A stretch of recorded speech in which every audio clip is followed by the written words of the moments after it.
Good morning. We have wound down to our very last lesson on the intertestamental period. This is lesson 5, and I am so glad to get to this point. So I hope everybody's prayed up, and let's get going.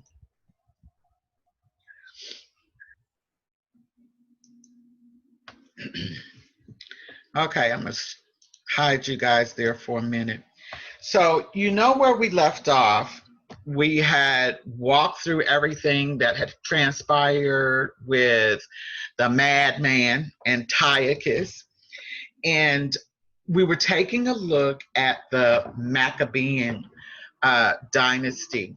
And so there's been a process of elimination either by war or by death. So when we kind of recap here, Mattathias is gone quite naturally. Eleazar, remember, he died when he tried to slay the elephant, but the elephant ended up slaying him. Judas Maccabeus died in war. We know how Jonathan was kidnapped, and then they did that whole, false accusation of we're going to save him, but they killed him. And then finally Simon died.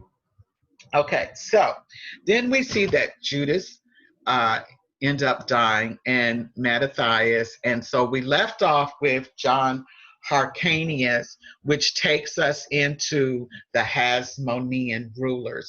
So they started out as the Maccabean dynasty, and then they became the Hasmonean rulers, which is basically the descendants of the Maccabee family. So when we look at these Hasmonean rulers, it starts with John Hyrcanus, Aristobulus I, Alexander Jannaeus, and so on and so on. And so I'm going to kind of give you a little bit of information on each one of these Hasmonean rulers. And what I found interesting is just like we looked at the people of Israel and the people of Judah, how it starts out really good. Now, you know what Mattathias did, you know what Judas Maccabeus did, but when we get down to the Hasmonean rulers, I don't know what happens to these people. So we're going to start with John Hyrcanus. John Hyrcanus was more political and military. And remember how we were saying they were part of the high priesthood, but they were also governors, political people, as well as captains and armies and things of that nature. So let's take a look at John Hyrcanus. John Hyrcanus destroyed Samaria and their temple. And I keep putting emphasis on Samaria and the Samaritans because as we delve into the New Testament study, we will, as I've said before, understand why Jesus deliberately went through Samaria. Okay, so John was originally a Pharisee. Now, let me go into this. I thought this was interesting when I was researching this. He was challenged. The Pharisees challenged him because guess what? They accused him of the fact that they believed that Antiochus IV, the madman, and we know about this madman, raped his mother. And that's how he was conceived. So they didn't feel he was entitled to be the true high priest for the Pharisees. So what he did was he took the level of the high priesthood over to the Sadducees. Aristobulus I. This is John Hyrcanus' son. Now, he came along and decided, I want absolute authority. I mean, he felt he was as high as it could get. And here we go with this corruptiveness now. So supposedly, if Antiochus IV was really his daddy, and we don't know for sure, then Aristobulus I definitely behaves like the madman. So he casts his mother and all but one of his brothers into prison. He left her there to starve to death, put the crown on his head so that he could serve in capacity of a king. He later on, even though he loved his brother Antigonus, even though he loved him, he died. He killed him. Anyway, he died of this blood disease. And if you ever decide to study this guy, oh, he cries and he weeps and he writes this sonic thing about dying in his own blood. Well, rightfully so. You killed all your family. Continuing with these rulers. So Alexander Jannaeus is Aristobulus' brother. Now, he takes the wife of his brother, Alexandra Salome. Now, this guy was a warrior, and you probably remember if you've read in the New Testament about the Feast of the Tabernacles. So what this guy does, continued corruption, you guys, continued just from one generation to the other of just totally against whatever's righteous with God. During this Feast of the Tabernacles, it's a Jewish holiday called Sukkot. He is officiating as the high priest at the temple, right? In Jerusalem, okay? And he refuses to respect what the right of how you were supposed to do this and perform it. So at the displeasure of the Pharisees, he refuses to do this water libation ceremony where you're supposed to pour the water, on the altar. He poured it on his feet. Now they're upset, right? The crowd responds. They're mocking him. They were insulting him. They were throwing things at him. So he ended up in his outrage killing 6,000 people, and he crucified 800 Pharisees. Now, don't this sound like the madman? Let's continue. So, Salome Alexandra, after this guy dies, he dies, she reigns over the Jews for 9 years, and she was more of a politician. However, here we go with these descendants. Her two sons fought a civil war against each other, Aristobulus II and Hyrcanus II. Aristobulus II usurped the power of his brother, Hyrcanus, for the priesthood. So they fought in this, they waited till their mother died, and then they fought in this civil war. And all of this is kind of significant as we go down through these descendants. So he ended up imprisoning his brother, Hyrcanus. All right. So if you recall, we were leaving off where Rome was actually coming on the scene. We saw in our previous lesson how Rome was partnering up and allying with the children of Judah. So here we go. And I know you guys remember about Antipater. We'll go into him again. So Antipater actually appointed Hyrcanus II to be the governor of Galilee. So Pompey's entering Judah from Syria, for whatever reason they were warring. He decides, I'm going to imprison Aristobulus II. And he restores the high priesthood back to Hyrcanus. So later on, Julius Caesar, Rome is now becoming the power of Judah. Julius Caesar comes and he confirms Hyrcanus II as the ruler over the Judean people.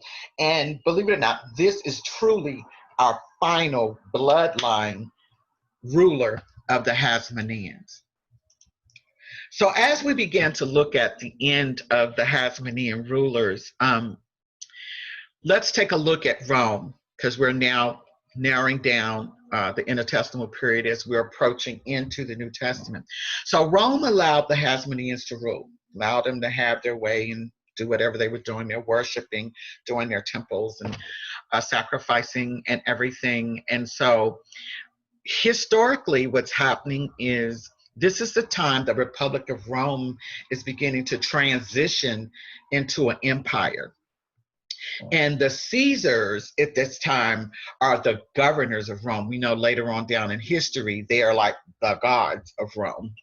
So Judea is very significant, this location for Rome, because of Syria and the countries, the proximity of where it's located. So around 37 BC, we learned about Octavian and we learned about Mark Antony. Remember, they did the war, and this is before that where he defeated him. But they were both vying for the throne of Rome because Caesar has been assassinated. So they're both looking at this political opportunity in Judea. Okay.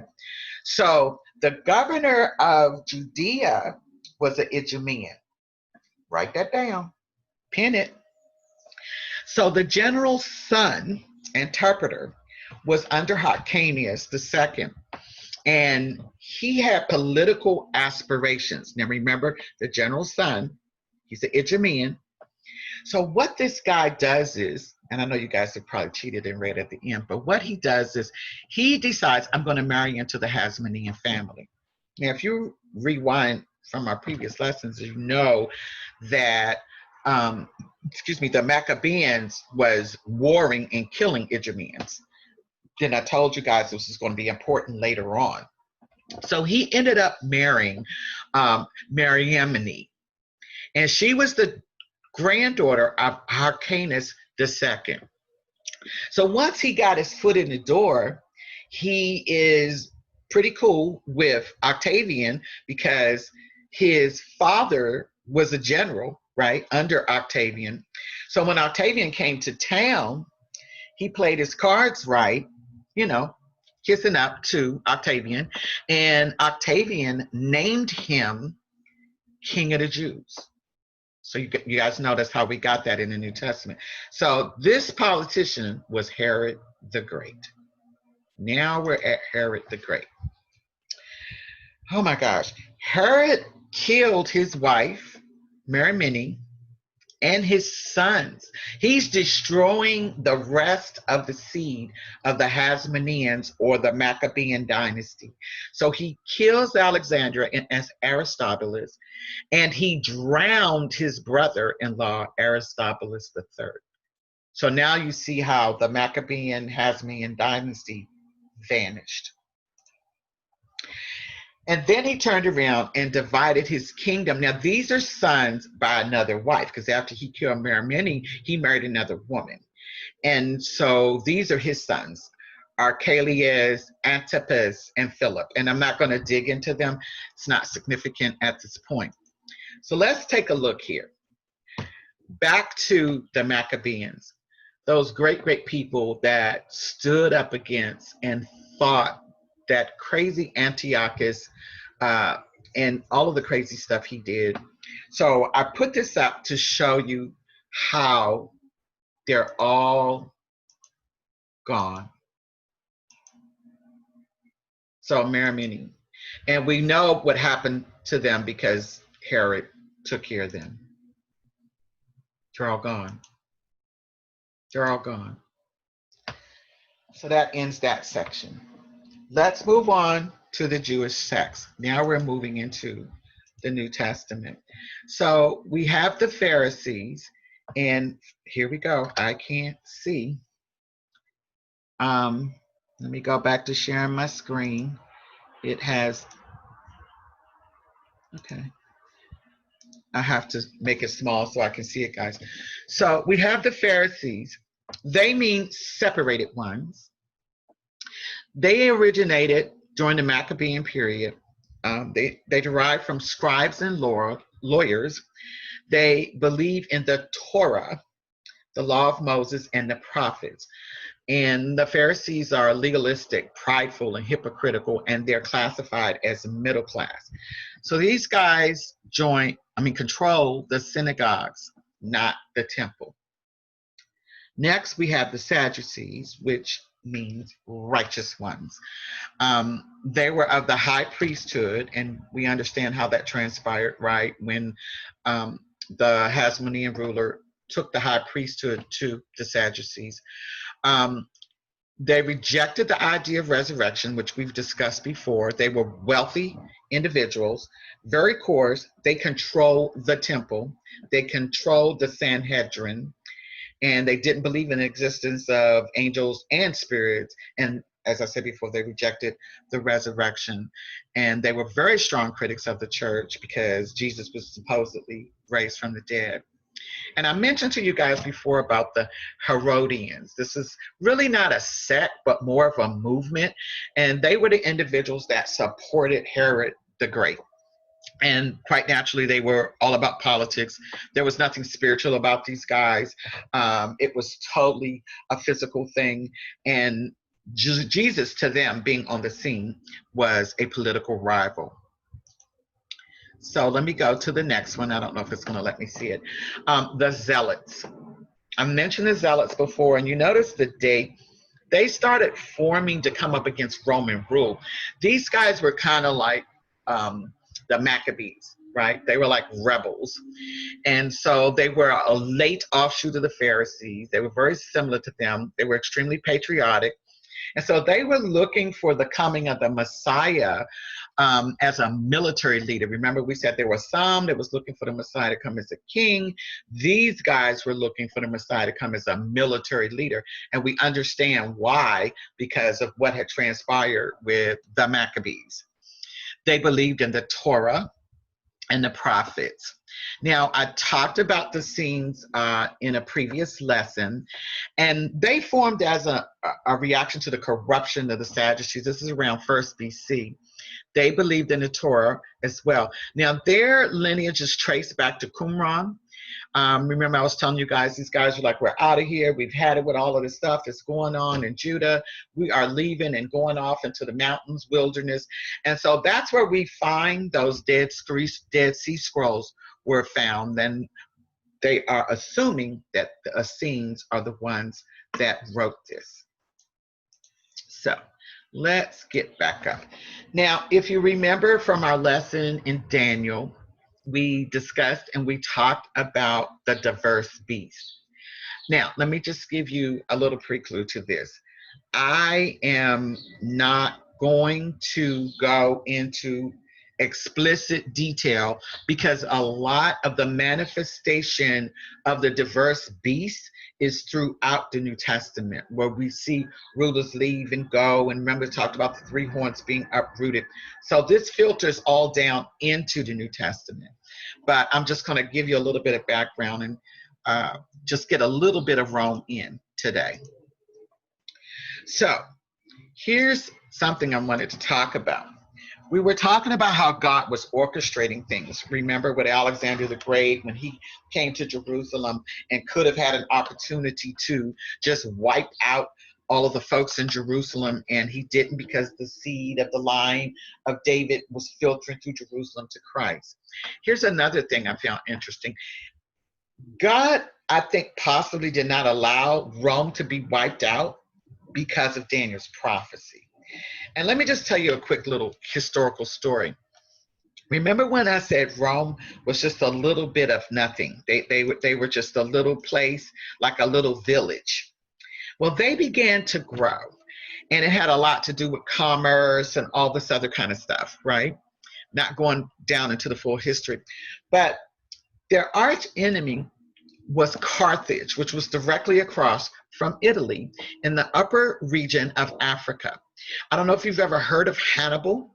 I don't know if most folk realize Hannibal was a black man. Okay. And Hannibal was ruling everything. And so Rome was starting to rise, and they were like up in Hannibal's lands, like in Spain and different places, trying to do their little conquer thing, trying to rise up. And so what Hannibal did was like, I've had enough of you guys. I'm coming after you. So he partnered with some of the Seleucids and some of the Ptolemies. We know they're in Egypt and Syria, right? So he partnered up with these folks to come just wipe out and take over Rome. So what's interesting is he traveled with his elephants. That's why it's so phenomenally known, because he battled with elephants and all kinds of stuff. So he travels up through Spain, all through the Alps with his elephants down into the Roman territory, into Italy. And he parks himself where all of their commerce and their food and everything comes in, where all of their harvest and stuff is stored. He gets there and he wipes them out. He conquers them. Now, instead of him coming on across Italy and taking over the capital of Rome, he stops and he just stays there for a decade.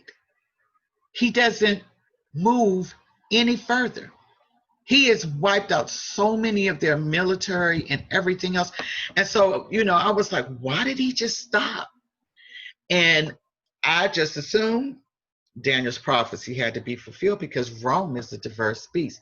So later on, they end up, Rome, the Italians, they end up going into his own land, Carthage, and his territory. So anyway, they ended up defeating Hannibal and exiled him. But I just wanted to explain why I put there that I believe that's why Rome was not wiped out, because Hannibal definitely could have finished them off and they would have never rose up to do anything or have an empire. So less than 53 years, the Romans conquered. As I said, they were going through all these nations. They took over Hannibal's territory. And we already know they have a lot of the territory because of what transpired in Egypt, remember, where they had to give their territory over to the Romans. Now they've become an empire. 63 BC, Rome enters into Judea. They destroyed the temple and the walls to Jerusalem. Pompey enters into Jerusalem, very similar to the madman. Here he comes again with these required sacrifices in the Jewish temple to Zeus. And I am done. Aren't you guys excited? We are done. So I don't know if you want to, we can switch over to our call, and we did it in less than 30 minutes. Yes, Lord. I'm asking to. Can you hear me? Yes, I can. Okay. Can you go back to the Herodians? What did you say about them? The sect of the Herodians, Mm-hmm. they really weren't a sect. They were more of a movement. They were politically supporting Herod the Great. Okay. Can you see it, hon? Yeah. Okay. They were more political. So, wow, there were a lot of little groups going on during this time Yes, when the ma'am. Romans were around. Yeah. That's crazy. But the main ones that we hear about in the New Testament is the Pharisees And the Sadducees, yeah. and the Sadducees. Mm-hmm. And the We do hear about the Zealots, though. I think there's scriptures in reference to the Zealots as well, because they were like rebels. They were kind of like, Judas Maccabeus and those guys. They wanted war. That's why they were looking like, where is the Lord at? Come on, Messiah, we got to get busy. So how did the Pharisees really because they were legalistic and they were scribes. Mm-hmm. So how did they really come to because you would think they would, well, I guess they were still involved with the Torah. So all of these groups were not really looking for a real Messiah in the term that Jesus came on the scene. They were very associated with the political. They were merging into political. And so it was all about, it's kind of like what's going on today, where you see the Black Lives Matter and you see the right-wing extremists and everything so politically charged that nobody's thinking spiritually. Nobody's thinking about Christ, yeah. Nobody's thinking about Christ. Yeah. And so that's a good point, Cal. Yeah. And think about it. They were looking for the Messiah. They were looking for the Messiah. But let's think of the climate right now, guys, right?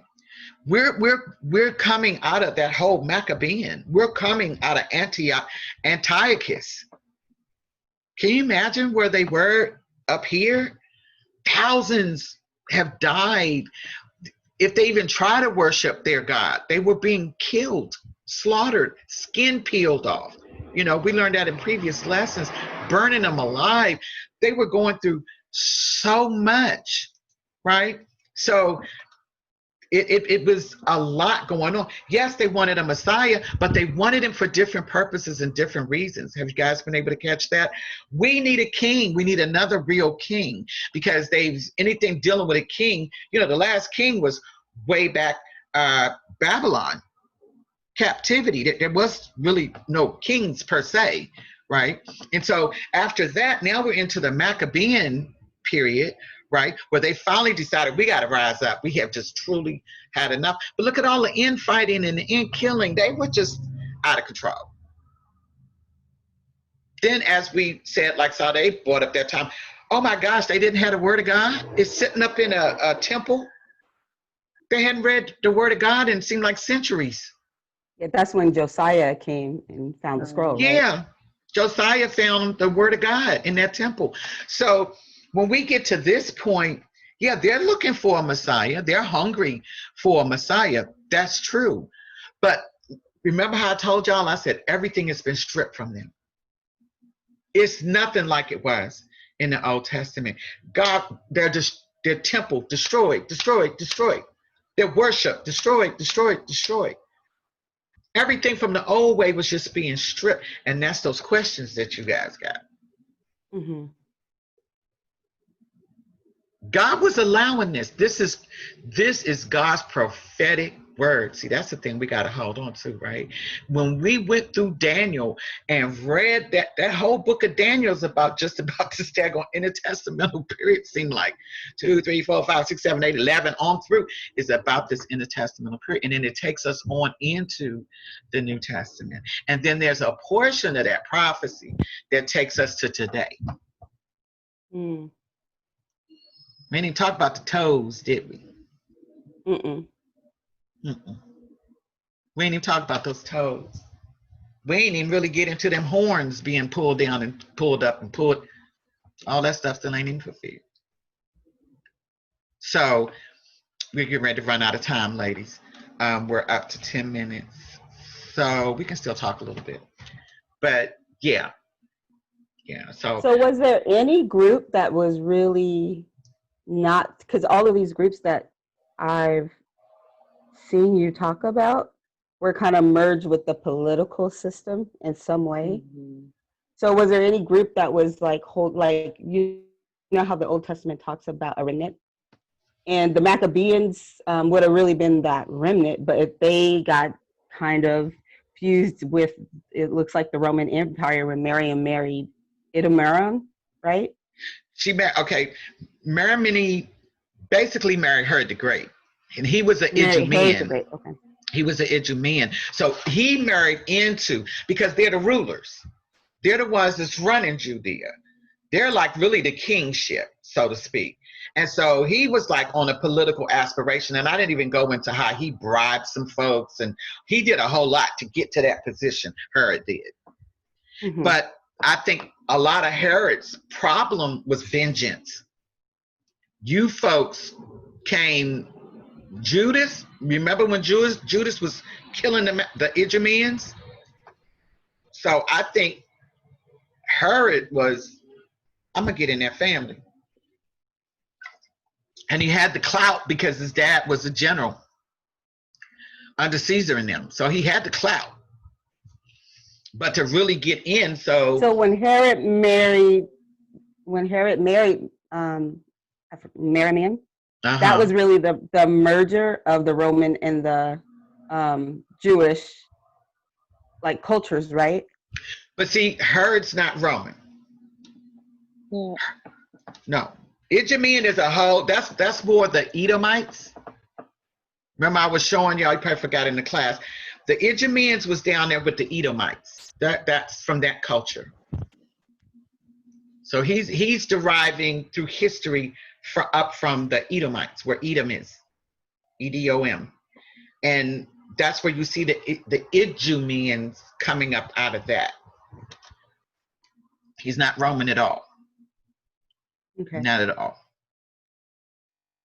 And he supposedly was part Jew. He was like half Jew. So we have all of this miscegenation taking place too. Remember when they picked the Jews up and said, you're going to live here, and you're going to live here, and you're going to be here. And they had to become a part of that culture, marry, miscegenate, do all of that. They had to go through all of that. So, yeah. The only one, I guess, the answer to your question that I could possibly fathom that could have been a remnant would have been the Essenes. Okay. But that's, I wanted you to see this climate, so when we step into the New Testament, guys, we will understand why the Pharisees were political, up there with Caesar, and why they were doing all these things. But that whole political governor, captain, all of that stuff, we saw that started with the Maccabees. They were the beginning of all of that, and rightfully so. Got out of control, but come on, guys.